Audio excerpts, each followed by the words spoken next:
초등학생, 중학생 이런 친구들이 야외에서 활동을 하는 시간이 적고 학원 가서 학교에서 계속 공부하고 책 보고 컴퓨터 보고 이러면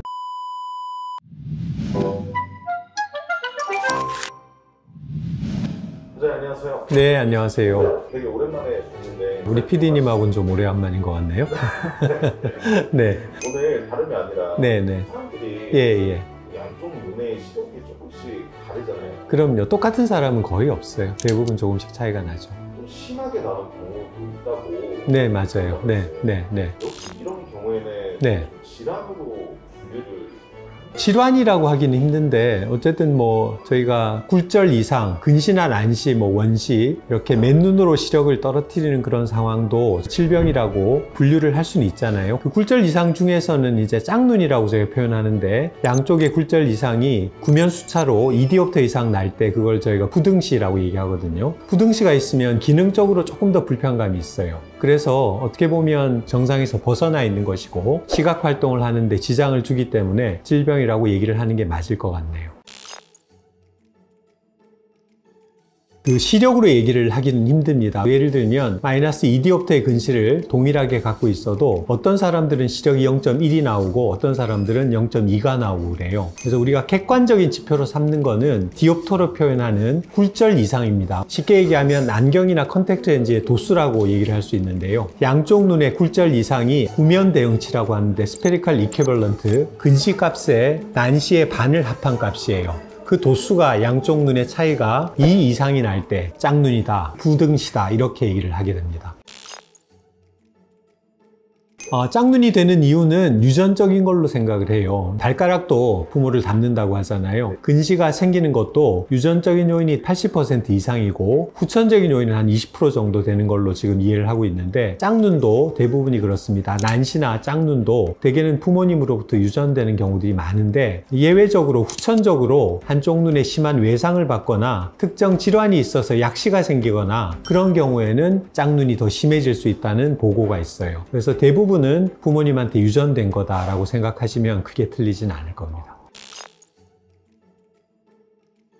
아니요, 그거는 그렇진 않아요. 자세나 이런 것들 때문에 한쪽 방향으로 근시가 쏠려서 그럴 수 있고 이런 건 아닌데 최근에 들어서는 여러 가지 역학 조사를 통해서 난시보다는 근시의 진행인데 그런 습관과 관련이 있을 수 있다는 여러 가지 보고들은 있습니다. 특히 이제 성장기에 있는 학동기 아이들, 초등학생, 중학생 이런 친구들이 야외에서 활동을 하는 시간이 적고 학원 가서 학교에서 계속 공부하고 책 보고 컴퓨터 보고 이러면 근시의 진행 속도가 빨라질 수 있다는 건 거의 정설이 됐어요. 그렇긴 하지만 양쪽에 차이가 나는 어떤 증가는 후천적인 요인 때문에 그렇다고 보기는 좀 힘들다. 이게 정설이 될 것 같습니다.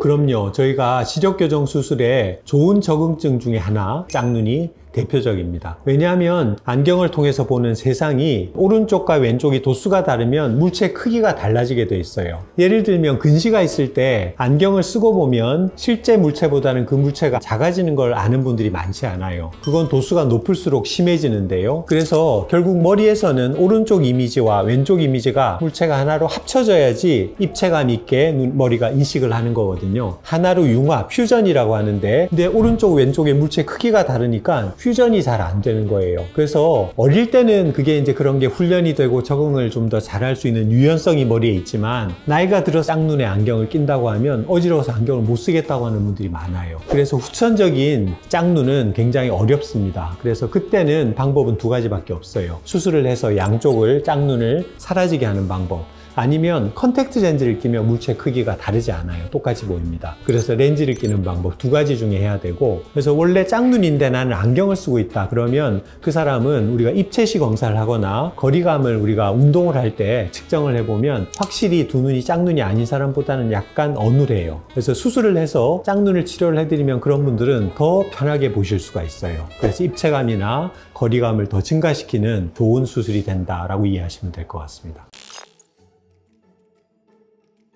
아니요, 뭐 그렇진 않은데요. 이제 그런 건 있을 수 있죠. 예를 들면 근시가 굉장히 심해요. 한쪽은 뭐 마이너스 6디옵터고 한쪽은 마이너스 10디옵터다. 이렇게 되면 되게 저희가 근시 도수가 아주 높은 경우에는 스마일을 할 수 없는 경우들이 있거든요. 각막 수술을. 그래서 한쪽은 스마일을 하고 고도 근시가 있는 쪽은 렌즈 삽입을 하고 이렇게 하는 경우들은 간혹 있습니다. 그런데 기본적으로 양쪽 수술 방법은 통일을 해주는 게 조금 더 회복이나 관리가 쉽거든요. 그래서 한쪽이 조금 더 심한 쪽이 마이너스 10이어서 렌즈 삽입이 필요하다고 하면 한쪽 스마일 한쪽 렌즈 삽입하는 경우보다는 두 눈을 동시에 렌즈 삽입을 하게 되는 경우들이 조금 더 많지만, 그렇지만 양쪽을 차이를 내서 수술할 수 있는 가능성은 있어요. 근데 어떤 게 딱 더 좋다라고 할 수는 없고, 우리가 도수가 일반적으로 마이너스 2나 4 정도의 경도 중등도 근시에서 짝눈일 경우에는 수술 방법은 거의 동일하게 사용을 하는 게 일반적입니다. 짝눈이 심한 경우에는 가끔 환자분들 보면 풀 커렉션이라고 하는데, 심한 눈을 근시를 일부러 약간 적게 교정을 한 채로 생활하는 분들이 많아요. 안경점에서 도수를 일부러, 나쁜 쪽은 도수를 조금 줄여서 어지럽지 않게 생활하는 분들이 계시거든요. 그러니까 어떻게 보면 내가 쓸 수 있는 시력의 100%를 쓰지 못하고 있는 분들이 계세요. 그리고 100%를 쓰고 있다고 하더라도 짝눈인 경우에는 안경을 통해서 볼 때는 약간 기능이 떨어지기 때문에 수술적인 치료를 통해서 완전 교정을 했을 때 자기의 최대의 시력을 얻을 수 있고 거리감과 입체감을 극대화시킬 수 있다, 이렇게 이해를 하시는 게 좋지 않을까 싶어요. 그래서 짝눈인 분들은 어떤 분들보다도 수술적인 치료를 했을 때 만족도가 더 높을 수 있는 좋은 수술의 케이스이다 라고 이해를 하시는 게 좋을 것 같습니다. 감사합니다.